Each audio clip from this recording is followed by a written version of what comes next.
در شیرپور کابل هستیم. این پیش روی ما که چهارراهی را میبینین، چهارراهی شیرپور شهر کابل است. اما ما کجا میخوایم بریم؟ به طرف چهارراهی وزیر محمد اکبر خان میایم. این طرف دیگه اینجا دیگه مربوط وزیر اکبر خان کم کم دیگه پیش بریم میشه. البته اینجا نه بیشتر.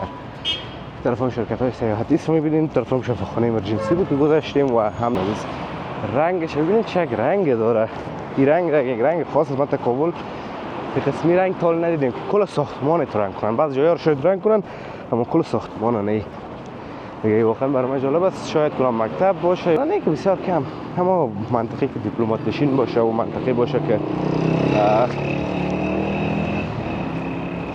سفارتخانه باشه، همیشه آرام و چوب می باشه. اینی هم دوستان عزیز از چهارراهی وزیر محمد اکبر خان که در تصویر دیدین. امیدوارم از ویدیو خوشتون آمده باشه، از ویدیو لذت برده باشین. سلام و درود نثار تک تک شما عزیزان. انشالله که خوب و صحتمند باشین. چه یک درخت توته، چه یک سایه و چه یک شمال. دوستان عزیز در شیرپور کابل هستیم. این پیش روی ما که چهارراهی را میبینین، چهارراهی شیرپور شهر کابل است. اما ما کجا میخوایم بریم؟ به طرف چهارراهی وزیر محمد اکبر خان. دیگه در ادامه ویدیو همراه ما باشین دوستان عزیز. راه یک زرگک شاید دور باشه، با قدرم دور نیست، زود میرسیم.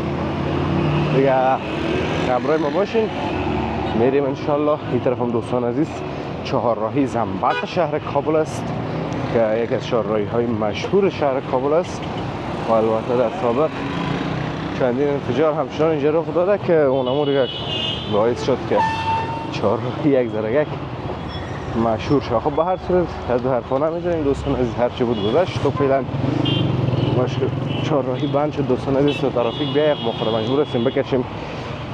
فعلا دیگه افغانستان در یک صلح سرتاسری و کامل دوستان عزیز زندگی میکنه و خوشحالی به همی است. خوش به همی هستیم که فعلا همین جنگ و چیزا از بین رفته.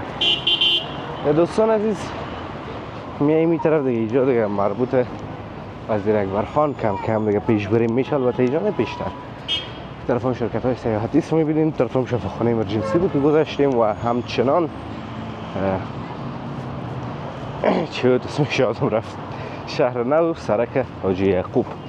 دیگه این طرف دوستان عزیز در ملتون هم هنه هست، یونس در ملتون یا دواخانه. دیگه شفاخانه امرجنسی دوستان عزیز. همین سرک هم بسیار زیبا و مقبول است دوستان عزیز.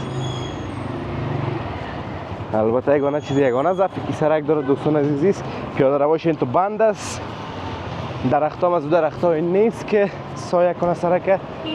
این بزرگترین مشکلش از دوستان عزیز سرک، و اگر نه بسیار پاک بسیار مقبول. دیگه سرک ها تو خط اندازی نداره، این هنوز خط اندازی داره میبینین دوستان عزیز. این طرف هم دوستان عزیز دیگه رستوران است فکر کنم و زایشگاه شفاخانه و این حرف هست. اما ما دور میخوریم و میاییم این طرف پیش میریم که برسیم به طرف کجا دوستان عزیز؟ چهارراهی وزیر محمد اکبر خان. میریم دوستان عزیز. بخش شهر کابل زیادتر سفارتخانه ها موجود است، دیپلمات ها هستن، دیپلمات های ارشد، خانه های مقامات است و بسیار چیزهای دیگه. این ساختمان میبینید چقدر مقبول است دوستان عزیز. رنگش ببینید چه رنگ داره. این رنگ یک رنگ خاص است. ما تا کابل به قسمی رنگ تال ندیدیم که کل ساختمان رنگ کنن. بعض جاها رو شاید رنگ کنن اما کل ساختمان نه. دیگه واقعا برای من جالب است. شاید کدام مکتب باشه یا کدام شفاخانه. خب به هر چیز کس آپارتمان خصوصی فکر نکنم باشه.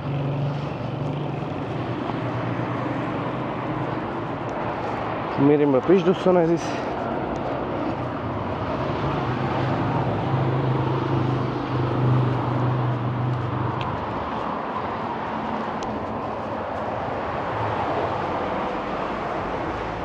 اینجا دروازه‌اش از دوستان عزیز. این ساختمان مگه بسیار رنگش زیبا و مقبول و تو دلنواز است. یک قسم دوستان عزیز این قسم که معلوم میشه روسیهش باز است و نمیفهم که مربوط چیست. اگه شما میفهمید دوستان عزیز دروازه شما روشن نیست که مربوط چی است، بر ما دوستان عزیز در کامنت ها بنویسین تا ما بفهمیم که مربوط چی میشه.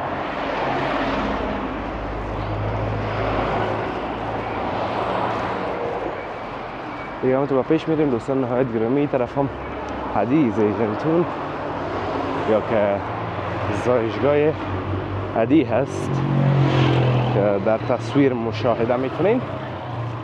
البته یک رستوران هم هست، کلینیک ارتوپدی دکتر ظاهر عثمانی هم هست و دیگه این چیزی رو خودتون دوستان عزیز میبینین. شفاخانه عدی هست تو زایشگاهش هست دوستان عزیز. اون ساختمان دیگه زایشگاهش هست بست.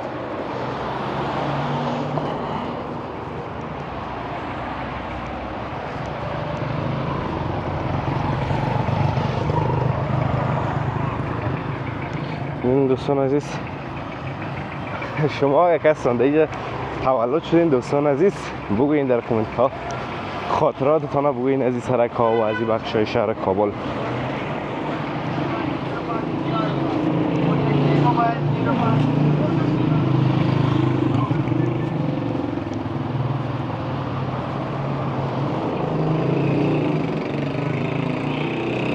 این طرف دوستان از یک سرک دیگه هم دور بخوریم. اونجا چهار راهی وزیر محمد اکبر خان از روش کنم موتر نظریم ما رو دمیجا تیر شویم.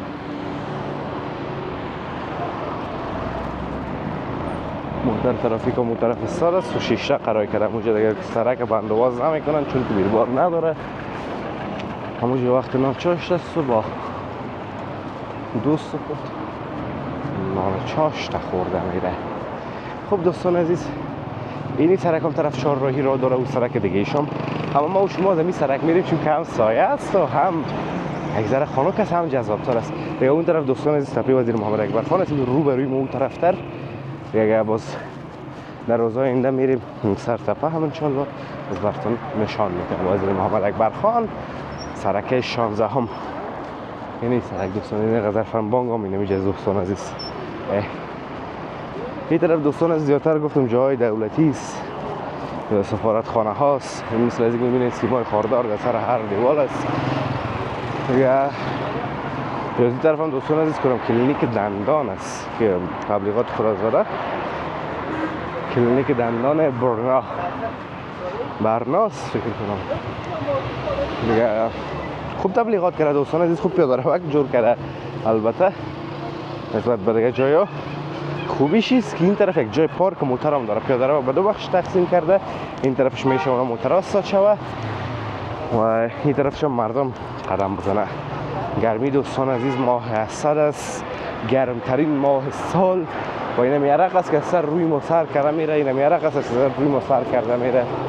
خلاص این طرف هم دوستان عزیز ترکیش ایرلاینز است، ایرلاینز یا که شرکت مسافربری ترکیش نمایندگیش است البته دوستان اینجا.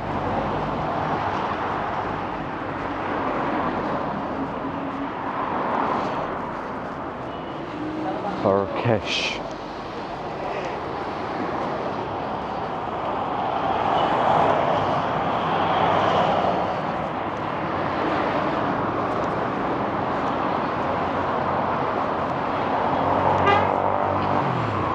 اینی هم دوستان عزیز کم کم میرسیم به طرف چهارراهی وزیر محمد اکبر خان. یه دوستان عزیز بسیار مقبول است چهارراهی، هم واقعتش بسیار زیباست، بسیار مقبول است. حتی بسیاری اوقات این کسایی که بیکار میمونن یا که پیره می داشته باشن میایم باز در بین از این چهارراهی میشنن. این چهارراهی بسیار زیبا جور شده و مقبول جور شده. این بخش کابل دوستان عزیز جمله بخشای شهر کابل است که نمیشه براش ایراد گرفت، از زیبایی، از امنیت یا از هر چیز دیگه، در هر شرایط. ببینید شما دوستان عزیز زیبایی چهارراهی را فقط ببینید، از پیاده رویش از سرکایش. البته یک چیزی که باز دوستان عزیز منطقه بسیار ساکت آرام است. بازار یک ذره دور از شهر نو، یک ذره نه که بسیار کم، اما منطقه که دیپلمات نشین باشه و منطقه باشه که سفارتخانه باشه همیشه آرام و چوب می باشه. اینی هم دوستان عزیز از چهارراهی وزیر محمد اکبر خان که در تصویر دیدین. امیدوارم از ویدیو خوشتون آمده باشه، از ویدیو لذت برده باشین. ویدیو رو لایک کنین، در کانال همچنان سابسکرایب کنین تا ویدیوهای بعدی همتون به الله متعال میسپارم. روز و روزگار خوب و خوش داشته باشین و در پناه الله متعال باشین. بخیر دوستان عزیز قطعی اومدیم این نفسک میزنم. به هر صورت الله حافظ و مددگار همتون.